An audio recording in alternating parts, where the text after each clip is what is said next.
Listen to the story of the Waxhaws. This is your story. It belongs to each of you. Yours to dream about, yours to aspire to, yours to build on, yours to tell and retell to future generations. Listen and remember and mark it well. Before we, all fair-skinned people with names like Brady and McGee and Sims and O'Neill, came to this place, there were others here, indigenous people who had been in the area for many, many years. They survived by hunting, fishing, and harvesting their yearly corn crop. They valued the land, the streams, and the rivers, the forest of oak and pine. In the thickets and on the hillsides, yes, on the hillsides, grew those hawthorn trees. Their waxy berries called haws.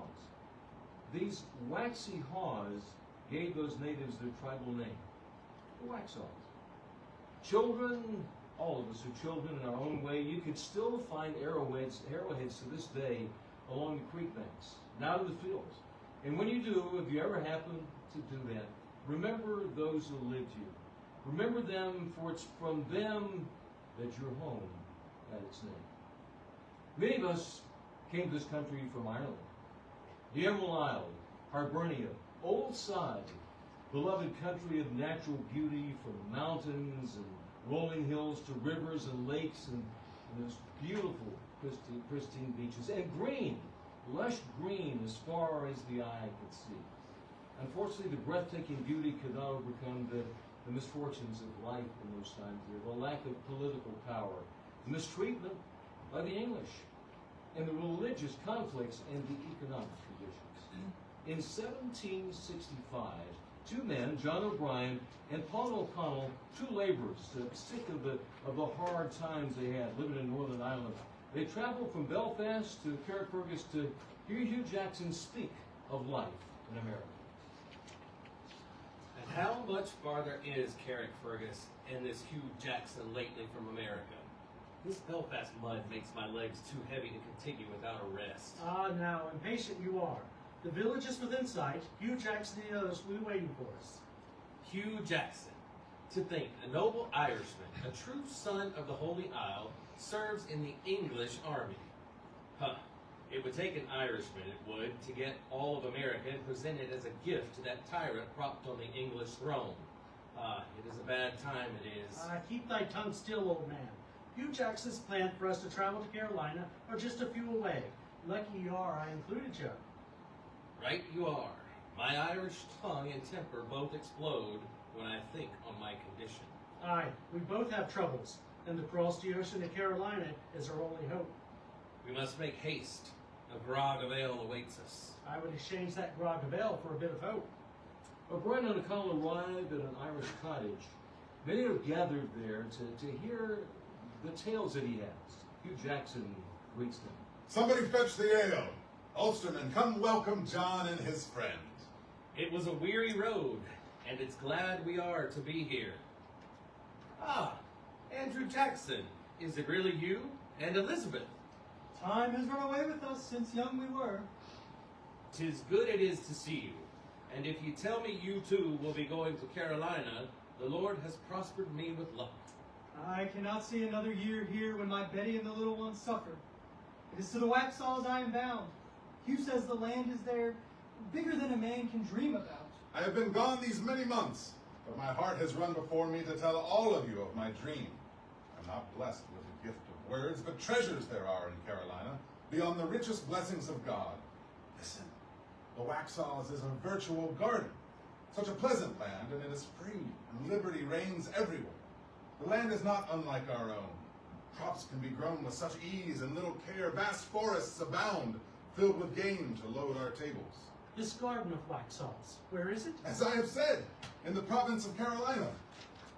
One family who embraced Hugh Jackson's dream for itself was Andrew Jackson Sr. and his wife Elizabeth. They stand on the wharf in Larne, Northern Ireland, with their sons waiting for Hugh to arrive with maps and information for their travels. Hugh, quick, the time draws near. Show us our route. In my mind, I have traced and retraced the way many times. Rest in Penn's Colony after you arrive. Many Scots-Irish and Ulstermen stay there. You'll need wagons and gear to go the 500 miles to the Waxhaws. Follow the Great Wagon Road south into the Carolina Highlands. It's marked here. Salisbury will be the last village into the Waxhaws. They even have a courthouse there. The post road will lead you into the Waxhaws, and here is Liggett's Branch near the head of 12 Mile Creek. I see the Waxhaw Creek runs through it all, so most of the people are on it. But we must go. Oh, so soon. God go with you, Andrew, Betty. You are the first, but after you will come hundreds to help you build a new life. You must have courage. You must be determined for the sake of your children and your children's children. Andrew Jackson Sr. and his family climbed aboard a ship, its name unknown to us today, and they tried to prepare themselves for what was to come. It would be more than 6 weeks before they could actually see the land known as America. At times, the sea lulled them to sleep. At others, they feared they'd be washed overboard to drown in the Atlantic Ocean. At last, they arrived along with their families from Scotland, from Wales, England, and Germany. It was a thrill to finally, after so long, set out on the Great Wagon Road from Penn's Colony to the Waxhaws. Eventually, they arrived and set up homestead. Soon, Andrew and Betty were visited by the Reverend William Richardson, the highly regarded shepherd of the Waxhaw flock. Now, don't worry, my bonny lassie. Andrew Jackson will own much land and clear it himself. Someday I'll be Squire Andrew Jackson. Oh, Andrew, look! The preacher's coming. Reverend Richardson, so good to see you. Oh, Reverend, it pleasures us for you to visit. The Lord has tempered my actions of late. Infirmities of the body have delayed my visit. Oh, we heard you was poorly since your travels down to Lancaster and Chester.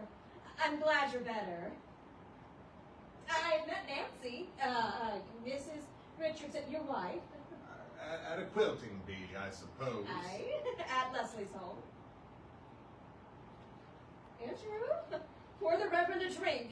Tired and thirsty he is, I know. Your reverence will never taste better spirits. A thirst I have, but drunkenness is the devil's wickedness.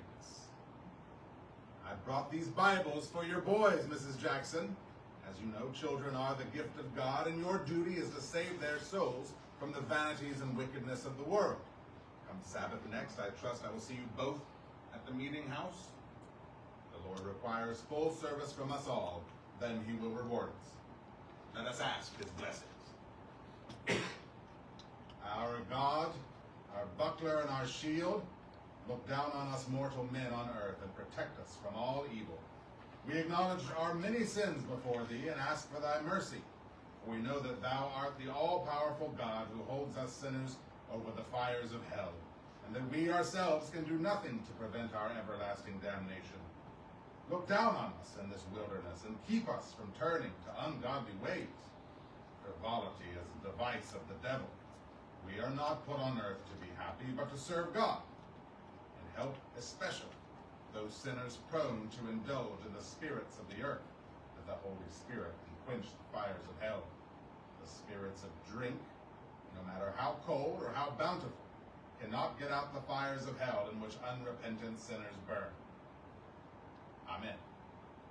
Andrew and Betty had 2 sons, Hugh and Robert. They were expecting a third who would be called Andrew.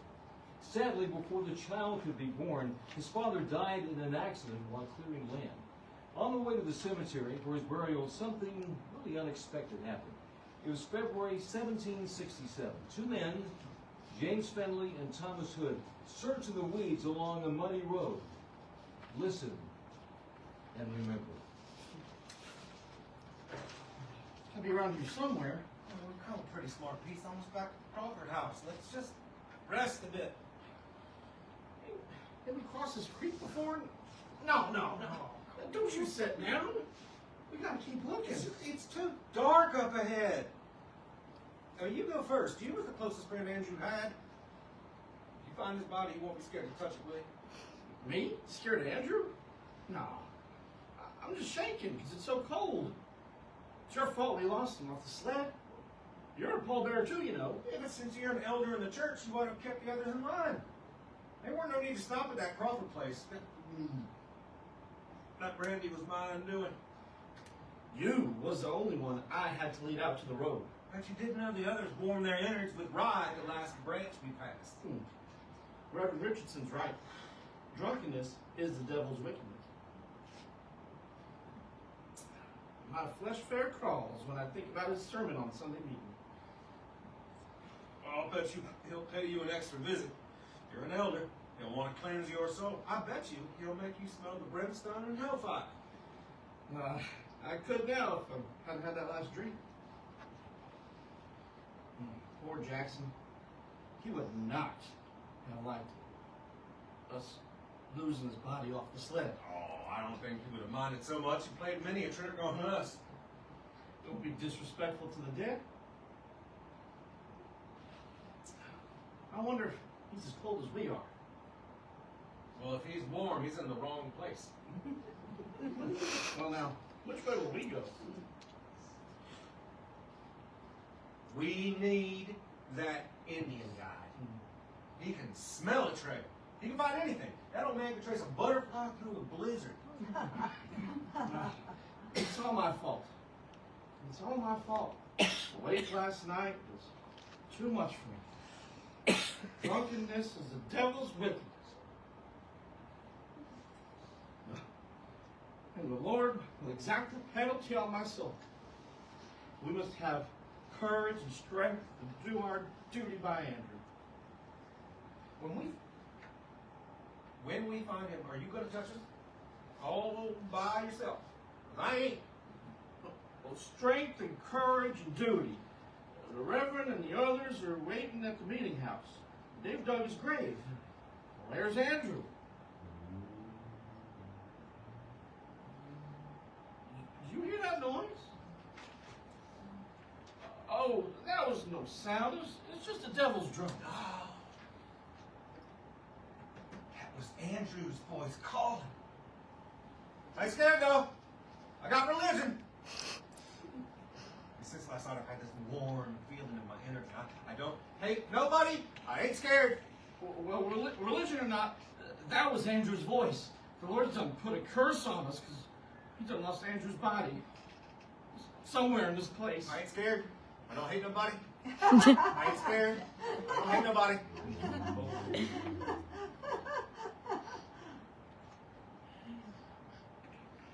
Andrew! Is that you? If it is, I ain't gonna touch you. Tom, that ain't Andrew. That's the devil's voice. He's coming after us. I'm getting out of here. Don't forget the flask. I don't want to lose this warm feeling. I ain't scared. I don't hate nobody. Andrew?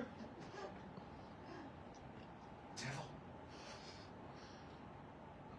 The years passed quickly. Life in the Waxhaws was hard but good, until it wasn't. It all began with the death of the Reverend William Richardson. The loss of their man of God so saddened the people that their thoughts and actions became not in keeping with his teachings. After his death, suspicion, envy, jealousy, all that came into place. Suspicion that he had not taken his own life, but that Nancy Craighead Richardson, his lovely and vivacious wife, actually had a hand in it. She could not be innocent. Some demanded she be punished. In a rustic colonial frontier room, a group of women sit around a crude table, quilting and gossiping. Listen and remember. Thank goodness Jane had to leave early because I didn't want to have to say a word to her. And Bessie, you better not say a word to her neither. I never would. Now, Sari, tell me what happened at the meeting on Sunday. It's disgraceful. Just disgraceful, I tell you. The way that Nancy Craighead carries on. She came a-smiling and bowing to all the men, of course, dressed like a hussy, had her nose in the air, and there her poor husband in his grave. She had some nerve. Why, Sari, she wore black, and she spoke to me real nice. Asked about young Albert. Her husband's been in his grave a year anyway. Well, Sari, what happened? Listen, it's just a whisper, but there's talk among some marking her name off the church list. And she's a minister's wife. I always wanted to marry a man of the cloth. Oh, just think, a preacher. Rachel, be content with what you have. Philippians 4. For I have learned in whatever state I am to be content. I found out they're holding the trial tomorrow. This session has ordered it. I just know that Nancy Craighead killed her husband. Oh, sweet Reverend Richardson. Oh, he was so good and kind. He always said I made the best sweet preserves. He said I made the best sweet preserves. He always said I made the best sweet preserves. Oh, well, that is not going to be true. Ladies, please, let's not be self-centered. You know, it's been almost a year since he crossed the river, but I ain't got over it yet. I miss him so much. The Lord giveth, and the Lord taketh away. When I heard about his passing, I couldn't believe it. He had been sick. And there he was on his knees praying with a bridle around his neck. It would have saved all this trouble if the Waxhaw trustees had let us church folks know then how he died. They said he died during his devotionals. The news about the bridal leaked out only after George Dunlap started courting Nancy.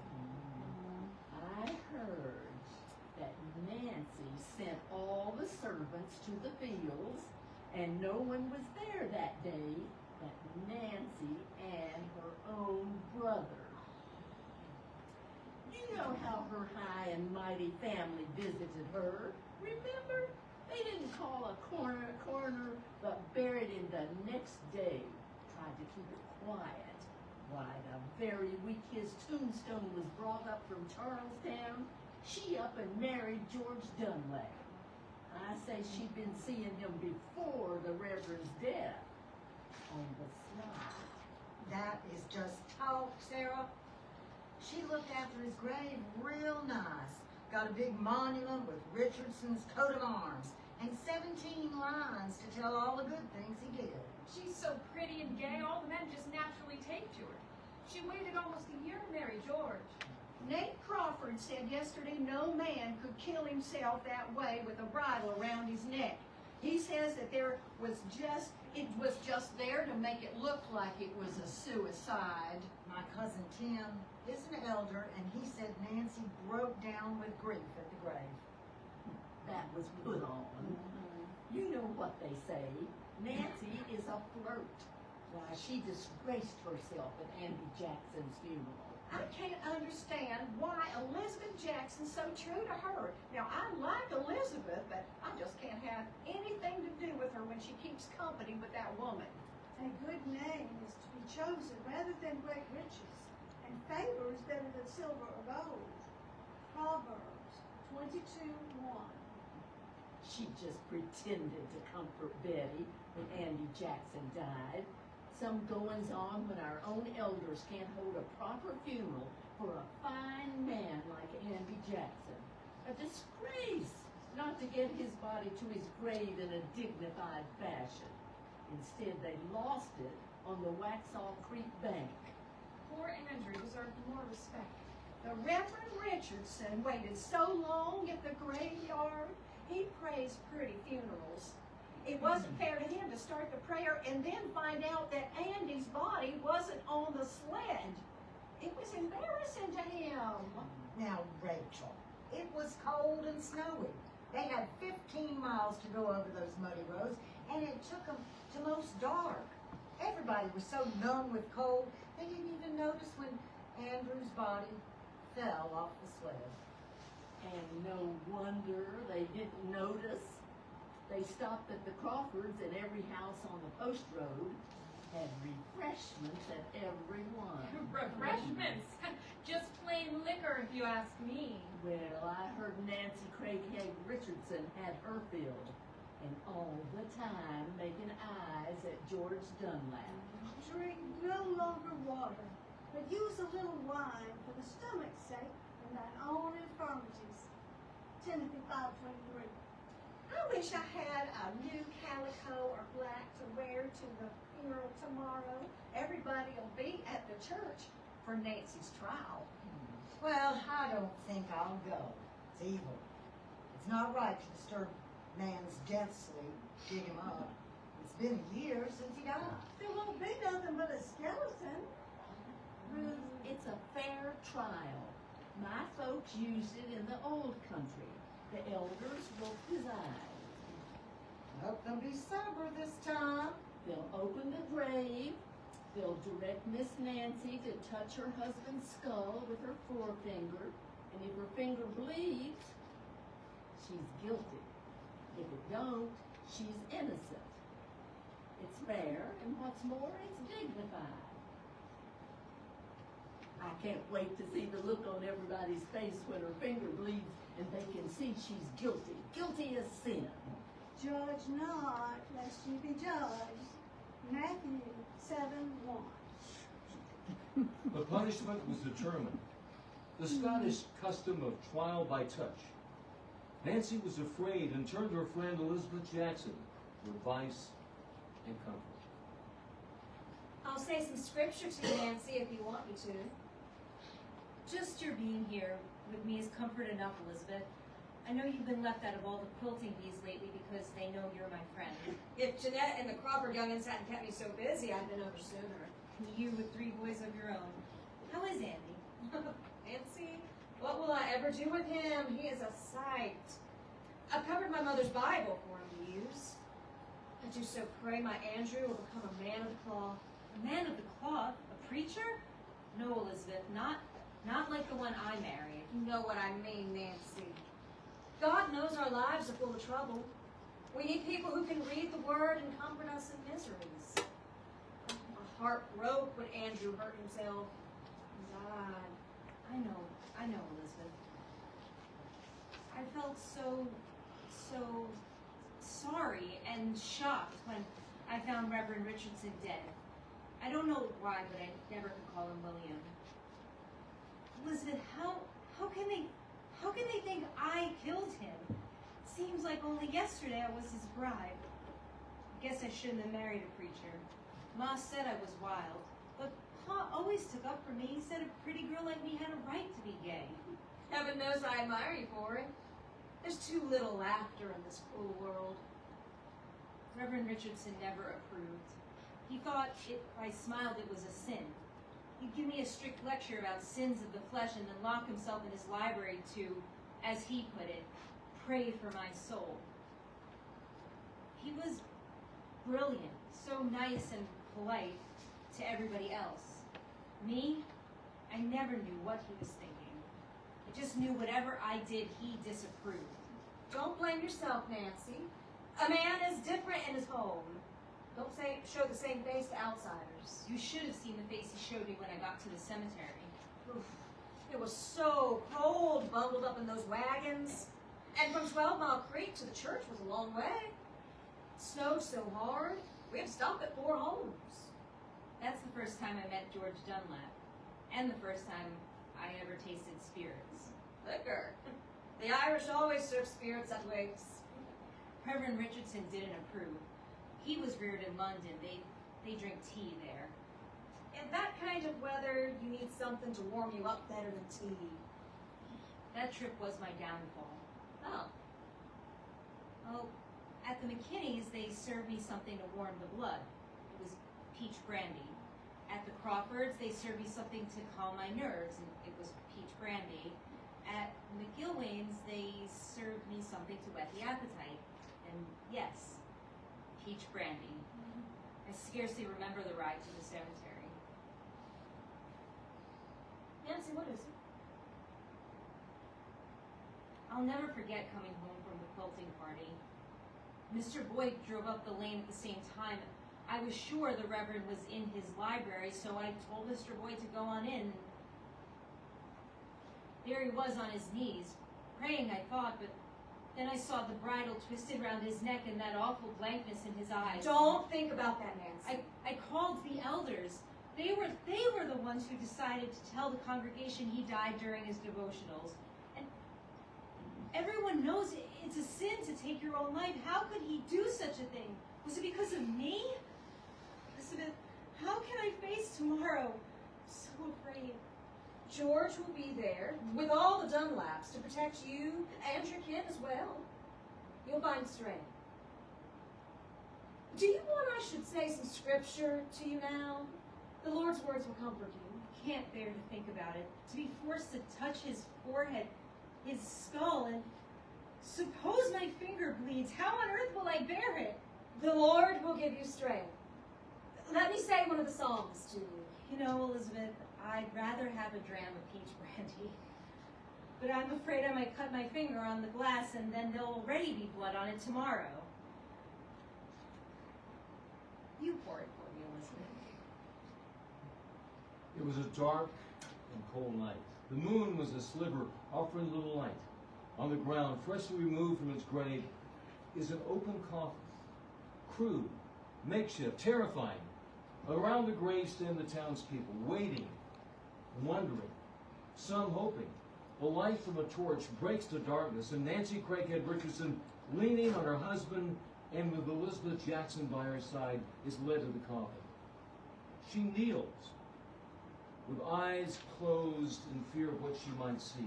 She reaches in and touches the skull of her late husband. Elizabeth puts her arms around Nancy and gently lifts her back to her feet. Still not looking at her hand, she raises it for others to see. The crowd gasps. Nancy must look. There's no blood on her hand. She's innocent. She is free. Events belong to the past, but the spirit of the Waxhaws still echoes through the centuries. It was a priceless honor to have had a part in America's struggle for freedom and for liberty. The violence of those days, the clash of neighbor against neighbor, the roar of muskets and cannon, the agony for lost loved ones was endured with their stoic determination. When Cornwallis began to plunder and burn homes and properties here, the men of the Waxhaws joined the militia. They made bullets from pewter dishes and arms from their farm tools. There was a battle known as Buford's Massacre, where Cornwallis's aide, Bannister Tarleton, killed and injured hundreds. At the Walker plantation, though greatly outnumbered, they gave Tarleton a sound thrashing. As soldiers, the men of the Waxhaws turned the right flank of the British Army and bore a good share of the burden of America's freedom. It's the spring of 1780. The men and boys of the Waxhaws are gathered, amassing supplies, gathering gear, cleaning guns in preparations to ride with William Richardson Davies' militia. James Walkup and Davy confirm. If we leave in an hour, we could trap Tarleton before sundown. Now, hold on, Walkup. I plan to join Colonel Sumter when all the men get here. If we don't hurry, Tarleton will get away. I've heard he's hereabouts, maybe within a few miles. That's just a rumor from our Tory friends. You know they're sneaky, the Tories. They're all against the Declaration of Independence, but they wouldn't say so until Cornwallis's men came here. I'm for killing all of the Tories in the Waxhaws. Andrew, I believe that you will make a good fighter someday, when you've grown up. I've grown up now, Lieutenant Davy. Let me go with you. Please, let me go. I've told you over and over, you're too young. I'm as good as any. Some older than me. I can shoot better, ride faster. Why can't I go? I bet you I can find that butcher, Minister Tarleton, all by myself. Andy, I'm not going to say it again. You're too young. Come on, Walkup. We need to head out. Right. But, Lieutenant Davy, I can do anything. Feed the horses, forage for food, chop wood. I can spy. Ned Richardson killed 16 Tories up at Rough Edge yesterday. I know that. See, I can find things out for you. Please take me. I'll show them. I'm good. I can spy. Why don't nobody know about Ted Richardson but me? And they don't believe me. I can read too. I was the one they asked to read that paper, the Declaration of Independence. I didn't have to spell out many of the words either. I can remember how it went. We hold these truths to be self-evident, all men created equal. By God, I'll show them. I'm just as good as any of them. And I'm smart, too. It's 1828. Many years and battles have come and gone. In the Waxhaws, there was one event they can't stop talking. Andrew Jackson, rambunctious and determined child of the Waxhaws, has just been elected the 7th President of the United States. So old Hickory showed him, didn't he? Yep. Got himself elected president. I reckon we ought to be right proud. Yeah. Did you know he was born around here? Of course. My folks say he was born at the old Crawford place near Post Road. No, hold it. My ma said it was George McKinney Place. No, I think you're wrong. I've always heard it was at the Crawfords.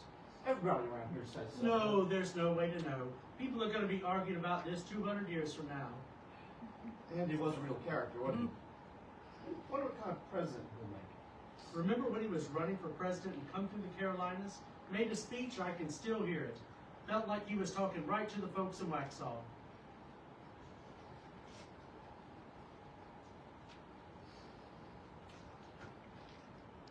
You have the highest of human traits and trust committed to your care. Providence has showered on this favored land blessings without number, and has chosen you as the guardians of freedom to preserve it for the benefit of the human race. May he who holds in his hands the destinies of nations make you worthy of the favors he has bestowed, and enable you with pure hearts and pure hands and sleepless vigilance to guard and defend to the end of time the great charge he has committed to your keeping. I thank God that my life has been spent in the land of liberty, and he has given me a heart to love my country with the affection of a son. Our land remains the same. Red hills, green valleys, 12-Mile Creek, the old Indian Trail. Some symbols of the past remain only in our memory. There have been dark days indeed, but each event passes, and on looking back, you see the purpose of the whole. It had to be. For in the scheme of God's great design, we were his tools, used to forge a great nation. What mattered the suffering, the fighting, the dying, we were victorious, and we were the builders that would undergird generations and generations to come. Listen, ladies and gentlemen. Listen, young boys and young men. Listen, young girls and young ladies. Listen, mothers and fathers, grandmothers and grandfathers. Listen and remember the story of the Waxhaws and mark it well.